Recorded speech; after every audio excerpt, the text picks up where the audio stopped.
Hi, and welcome to Cybereason's Malicious Life B-Sides. I'm Ran Levy.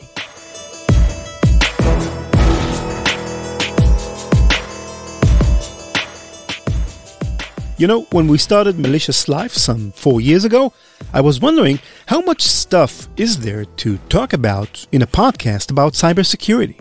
I mean, I knew there were some great stories to be told. I wrote a book about the history of cybersecurity back in 2012, so I did quite a lot of research back then. But how many great stories are there? Enough for 50 episodes? 100? 150? Well, here we are 4 years later, in episode number 145, I think, and we're not even close to running out of ideas. But if there ever was a chance that we'll run out of stories in the foreseeable future, along came Log4Shell and made sure we won't. Why? Because as Amit Yoram, CEO of Tenable, said, Log4Shell is by far the single biggest, most critical vulnerability ever. It seems that there are so many applications and so many organizations affected by Log4Shell that we're probably going to hear that name being thrown around quite a bit in the next few years. So, in today's B-side, Log4Shell, what it is and what can you do about it.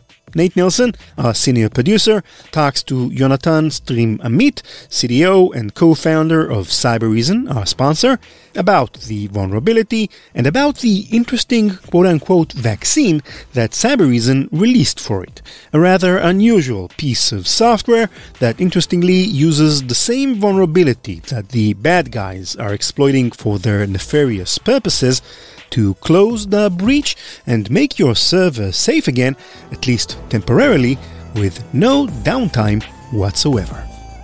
Enjoy the interview.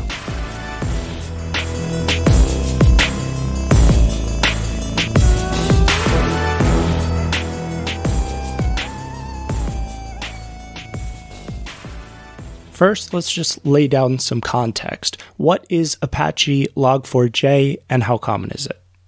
The Apache Log4j library is one of the most ubiquitous libraries in the Java world.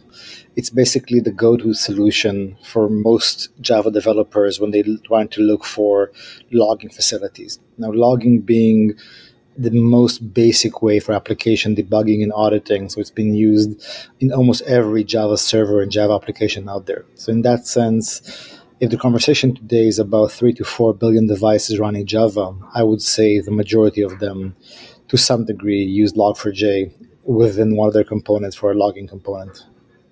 So how could an attacker exploit Log4j?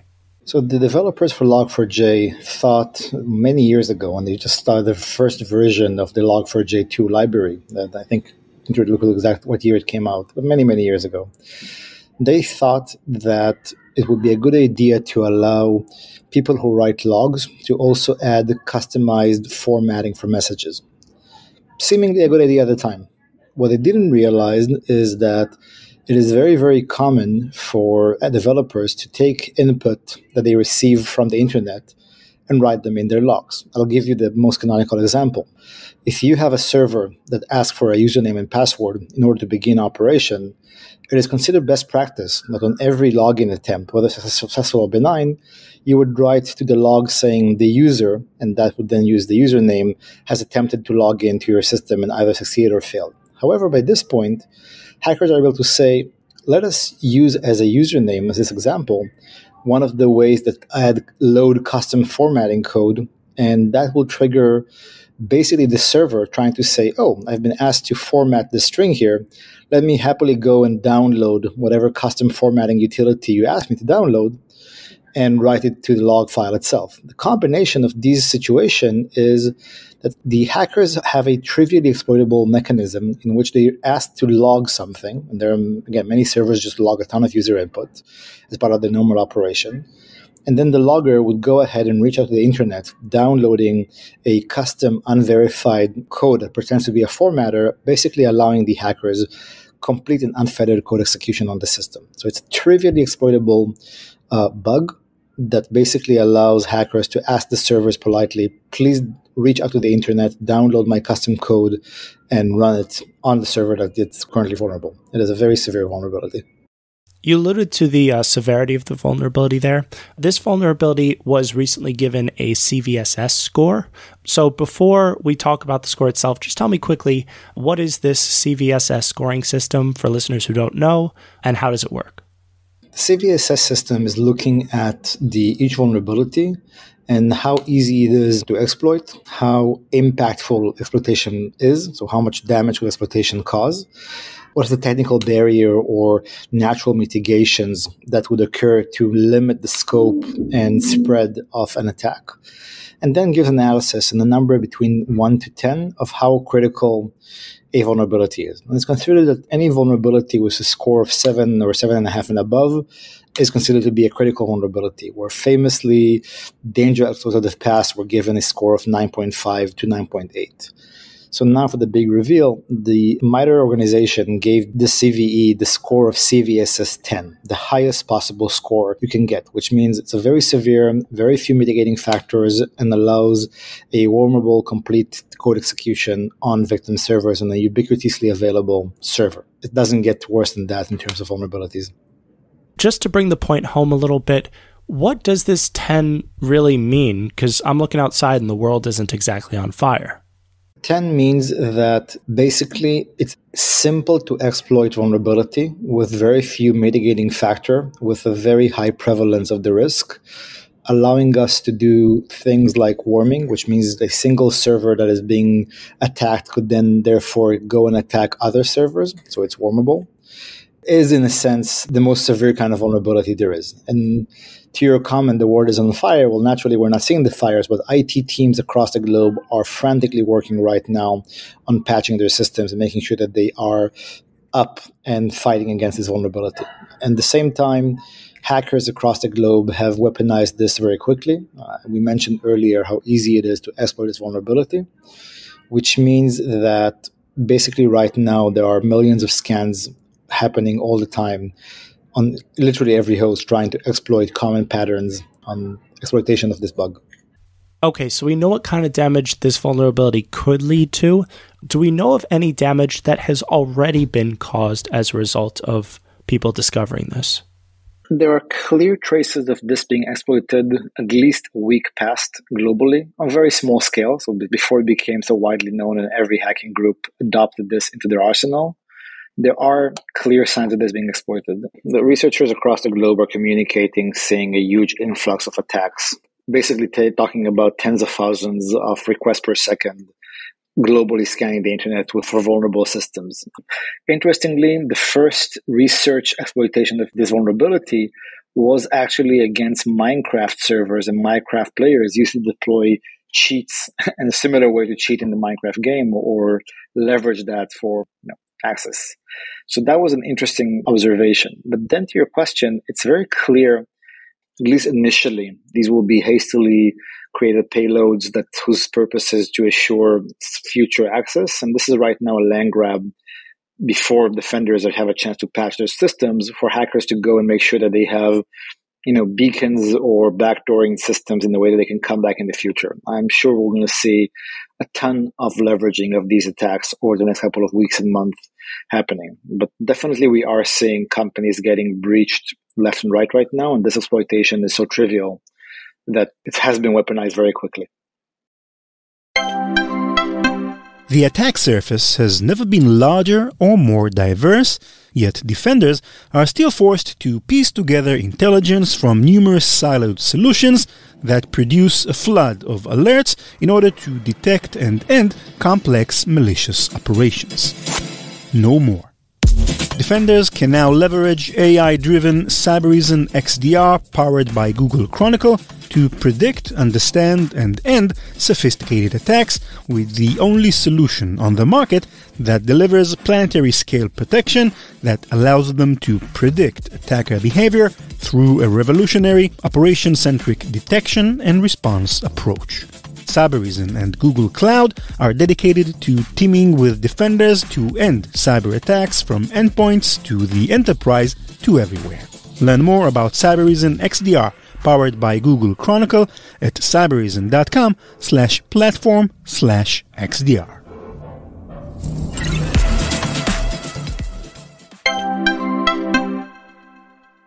So you, Yonatan, represent a cybersecurity company. You're at the forefront of this. When you got the news of this vulnerability, what did you do? What occurred at Cybereason? Bring me there. So Friday morning, the world at large gets to know of this vulnerability and being publicized, and we realize quickly that this is a big issue. So naturally, as a software vendor, we have one track working very actively at this point. Are we ourselves at risk from this vulnerability? Patching systems if need be, scanning everything, making sure that what the answer is, and blessedly, through a series of software solutions and mitigations, we are not vulnerable. Great. Second track, as a security vendor for Cybereason, are our customer protected? So making sure that our customers remain secure and our system provides for them the visibility and solution to find and remediate that threat. But the third track, which became clear immediately, which was how do we help defenders globally, whether customers or not, be able to secure against it? At the time, we're talking about around Friday morning Eastern time, where the Apache website themselves are talking about a potential flag that you could define, either, of course, use the patch that they have just released or use a flag that was disabled by default on vulnerable servers, as long as you have a relatively recent version that could be used to disable this. However, operating that flag required two things. A, it required admin access to the vulnerable servers, and B, it requires a server restart, which of course means downtime and all of those related things required for access. And we realized that this might not be enough. During a conversation between myself and my co-founder, Yossi, we started talking about, well, the vulnerability is so easy and runs within the Java system. We could actually use the vulnerability to go and just flip on that switch without restarting the server. And I liked the idea and reached out to one of our lead developers, Mayan Selam, and asked him over the weekend, do you want to explore that option? And he, of course, says, I'm all in. Let's go and explore that question. So we started looking at what does it mean for us to write a payload, basically a exploit, so to speak, that uses the vulnerability, whose sole function is to turn on that switch that Apache documented without requiring a restart, without requiring access to the server, just allows you to flip the switch on a server. And it took us basically 2 or 3 hours of work to get something that we saw was very stable, worked across all supported versions of Apache Log4j, and allowed us to go and basically vaccinate the server before using that vulnerability. The nice thing was if you had used our vaccine on a non-vulnerable server, nothing would happen. If the server itself was not vulnerable, you could not, quote unquote, reinfect it because it was not vulnerable. But if you had a server that was vulnerable, once you deploy the vaccine, it effectively works like the official mitigation, flips the switch and asks the logger to read the new definition with that switch set to disabled. This has been something we pushed. We decided to release that as an open source solution, put it on GitHub, make it public, and try to communicate to the world this is available. And the answer was that it just works. We've seen companies therefore coming to us and saying, we've adopted this solution as a way for us to mitigate the risk and basically buy time before applying the actual official patch. And that's something worth spending a few seconds on. Our vaccine isn't supposed to be a long-term solution. The supposed long-term solution is making sure that you're patching your software and making sure that you keep up to date with the system. However, with a rate of tens of thousands of exploitation attempts happening per second on the internet, the best thing we can do is allow defenders to buy time to go and patch their systems. So instead of having a race against the clock where defenders need to go and patch their systems quickly enough, now they can say, we'll use the vaccine, we'll lock down our environment, and then we can have time to go one by one and patch our systems, making sure with all the quality controls and mechanism required to get back to operational state. And that was our purpose in building and releasing that vaccine as an open source solution. Is there anything that people or organizations can do to protect themselves from future 0 days that are like this one? Any sort of general principles of security that might apply? Or is it that we don't actually know what we don't know? In general, this is a continuation of our cat and mouse game, which is there will be more 0 days in the future. Hopefully nothing this severe in the next couple of months, or at least in the next couple of years. But historically, we've had one of those scale things every couple of years now. We've had Hafnium last year, and we had Log4Shell right now. And hopefully we'll have some quiet time here. But in a sense, these things will happen. The strategy remains to be work under the assumption that the thing will happen and understand what will become your vulnerability surface. How do you use solutions that monitor for exploitation and are able to respond as the threat occurs? How do you establish on the one hand, the IT hygiene processes required for very critical patching available on one hand, and on the other hand, make sure you have enough visibility, enough monitoring, enough hunting capabilities to understand that these things will happen and you have to be prepared for the time it does. And naturally, solutions such as EDR, or for example, our own CyberReason EDR, as well as cloud workload protection and system monitoring solutions are critical in order to be able to find these things as they happen, as they unroll in the future. And now, of course. I think you briefly alluded to this earlier. Is it possible that some malicious actors somewhere have already leveraged this exploit in such a way that they could have left backdoors in organizations that we now have to go finding? If so, how can we discover what may have been done already and possibly remediate it? I know that this is all very theoretical. Given the speed in which this caught on and what hackers will be doing, it's very likely that they have indeed backdoored the system. Now, the solution for this is the same as we discussed earlier. Be vigilant, assume that your systems may have been compromised, understand your patching strategy, and understand how you're monitoring your system for when things start behaving maliciously. So having a behavioral monitoring solution such as an EDR is key to fight this as well as other similar exploitation in the future. Yonatan, how about a parting thought to take us out with? I think that the vaccine we developed really allows defenders to get control of the situation. It is not meant to be a long-term fix, and long-term fix remains patching and updating your software or deploying one of the more official mitigations into your software development and into your live environment.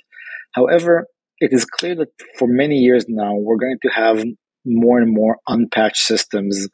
Everything from vendors who are no longer in operation or have left their system unpatched through the ever-present threat of these things in IoT. And the vaccine offers a viable approach of saying, if we have a system which we can't go and patch, if we can't go and log in to mitigate, we can use that to block the threat. But I think if we look a little bit from a step up, what we've done here, weaponizing an exploit to close a vulnerability. So weaponizing a vulnerability to close the vulnerability is a very interesting paradigm. It allows and empowers defenders to say, if I have an issue in my environment, I can actually leverage and in a sense flip the risk on its head, reverse the adversary advantage, and use that risk in order to, as quickly as possible, deploy my remediation solution. So the mere fact that this vulnerability is so trivial to exploit, it has a CVSS score of 10, and it's so easy to weaponize, also means that for us, deploying and creating a very stable vaccine became easy, which is why we could do that over a span of a couple of hours, push it publicly, and make it available for defenders all over the world to go and protect themselves. Yonatan, thank you. Listeners, if you want your shot of the vaccine, visit cyberreason.com/logout4shell-vaccine. That's cyberreason.com/logout4shell-vaccine. Thanks for listening.